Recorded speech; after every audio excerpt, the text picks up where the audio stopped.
Hola queridos estudiantes, ¿cómo están? Espero que muy bien. Hoy día vamos a ver otro elemento, otra característica de la República Conservadora, así que ponen ahí en su cuaderno, toman apuntes, ¿bien? Objetivo de la clase, comprender los factores de estabilidad de la República Conservadora. Entonces, nosotros ya sabemos que durante la República Conservadora solamente hubieron 3 presidentes, José Joaquín Prieto, Manuel Bulnes y Manuel Montt. Los 3 duraron 10 años en su cargo. Entonces la pregunta que nosotros hacemos, ¿cómo lograron 3 presidentes estar tanto tiempo, cada uno 10 años en el poder, ¿cierto? ¿Cómo la República Conservadora logró estar 30 años en el poder? ¿Qué mecanismos utilizaron para lograr esta estabilidad? Que es algo que nos preguntábamos en la clase, ¿cierto? Entonces, estos gobiernos, por durar 10 años, son conocidos como los famosos decenios conservadores, ¿bien? Entonces, vamos a ir viendo los distintos factores de estabilidad de la República Conservadora. Primero, la reelección. Inmediatamente que la Constitución permita una reelección inmediata del presidente, hace que exista una estabilidad, ¿cierto? Entonces, tenemos que los gobiernos fueron a través de decenios. Cada uno duraron 10 años, ¿bien? Hoy día, por ejemplo, se permite la reelección, pero no de forma inmediata. Es decir, tiene que pasar un periodo de gobierno entre medio de que tú te puedas volver a candidatear, como por ejemplo lo hicieron Michelle Bachelet y Sebastián Piñera, ¿bien? Luego, las relaciones con la Iglesia Católica. También esto salió en una de las clases, ¿cierto? La Iglesia Católica de alguna forma ayudaba a mantener, o para eso la utilizaron, ¿cierto?, a mantener controlada la población. ¿Por qué? Porque la religión de por sí, cualquiera sea, ¿cierto?, te entrega una forma moral, ética de vivir la vida. Entonces, los conservadores dicen, nos conviene mantener las relaciones con la Iglesia Católica para que de esa forma nos ayuden también a controlar a la población. Entonces ellos van a pregonar la unión de la Iglesia-Estado, es decir, que la Iglesia intervenga en los asuntos del Estado y el Estado intervenga en los asuntos de la Iglesia. Bien, obviamente una Iglesia católica, ¿cierto? No la unión Iglesia-Estado judía o musulmana, no, católica. Bien, esta unión Iglesia-Estado estaba en la Constitución de 1833 y recién en el año 1925, cuando se crea la nueva Constitución, se va a eliminar la unión Iglesia-Estado, ¿bien? Y entonces, ¿cómo se perpetúa esta unión Iglesia-Estado? A través del derecho de patronato, que ya lo había explicado antes, ¿cierto? Que lo tienen que tener clarísimo, porque no nos explica entonces cómo es que se influencian unos con otros, ¿bien?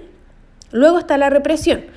Los distintos gobiernos conservadores, principalmente Prieto y Montt, van a encargarse de reprimir a los liberales, a aquellos que estuviesen en contra, a la oposición del gobierno, como a través del fusilamiento, del exilio, de la censura y del encarcelamiento. Es decir, no eran libres para ni siquiera decir lo que pensaban, ni menos, ¿cierto?, para formar un partido político, una organización, etc.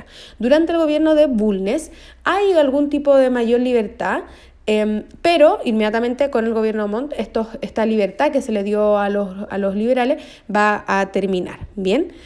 Y por último, el control del cuerpo militar.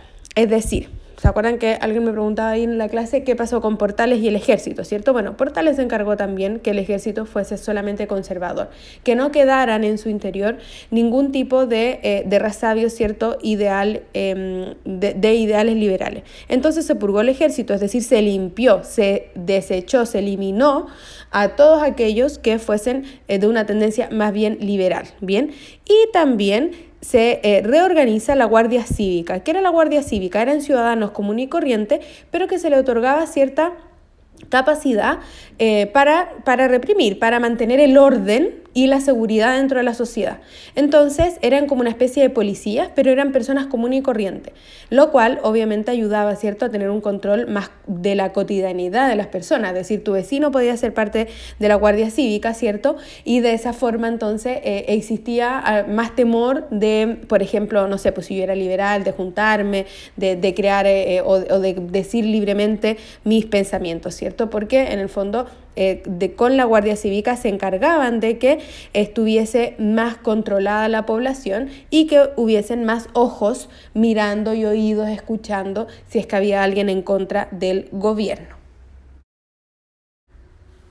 Otro de los factores que permitieron esta estabilidad en la República Conservadora fue las facultades extraordinarias que se le otorgaron al presidente.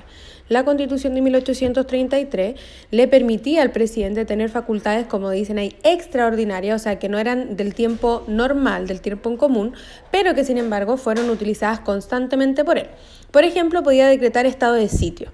Y el estado de sitio es aquel momento, ¿cierto?, que nosotros lo hemos vivido en octubre, ahora también, el momento en donde se limitan las libertades individuales de las personas. Entonces uno no puede circular libremente, ¿cierto?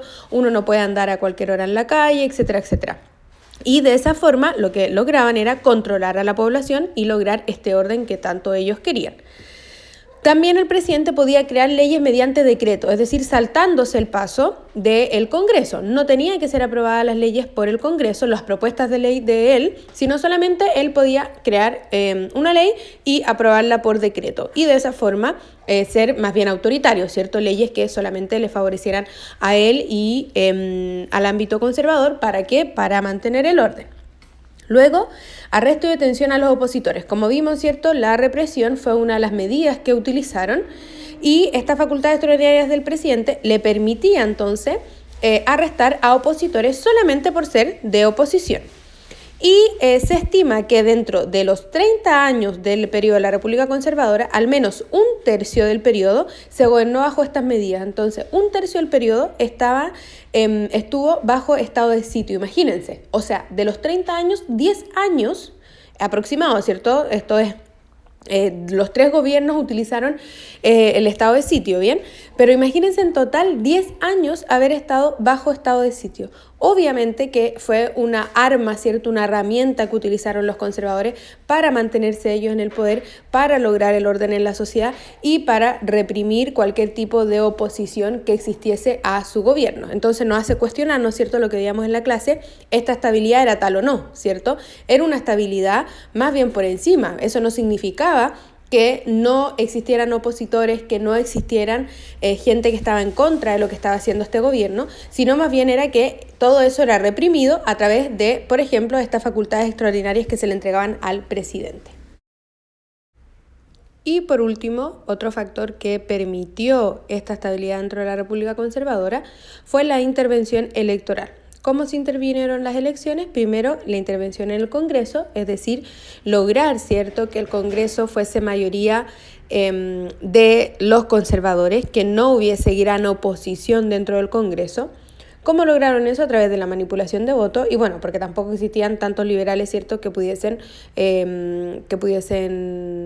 de alguna forma querer estar, ¿cierto?, candidatearse para el Congreso, porque recordemos que la oposición era constantemente censurada. Entonces se manipulaban los votos directamente. Se manipulaban también los votos de los integrantes de la Guardia Cívica, es decir, se les obligaba a votar por cierto candidato, por sobre otro. Y también existió cohecho. ¿Qué es el cohecho? Es la compra de los votos.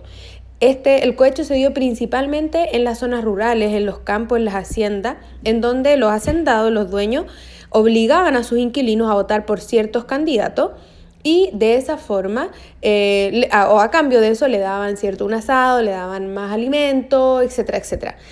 Pero eran obligados a ir a votar y muchas veces los inquilinos no cumplían con los requisitos para ir a votar. Recuerden que para ir a votar había que tener algún tipo de riqueza, ¿cierto?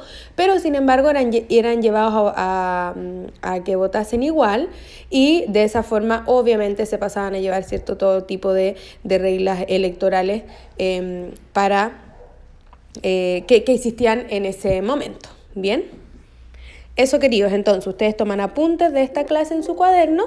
Esto recuerden que después, bueno, va a llevar su timbre, ¿cierto?